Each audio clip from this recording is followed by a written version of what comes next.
దోషం లేని జాతకం బ్రహ్మ సృష్టిలోనే లేదు. ఎందుకంటే మనుషులు ప్రతి ఒక్కరూ పాపపుణ్యాలు రెండూ చేసుంటారు. ఆ పుణ్యాల వల్ల యోగాలుగా అనుభవిస్తాము.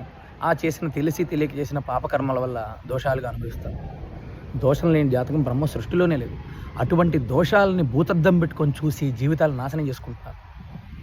ఇంకా ఇంకా ఇంకా పతనానికి వెళ్తున్నారు తప్ప జీవితంలో సక్సెస్ సాధించట్లేదు ఎవరు.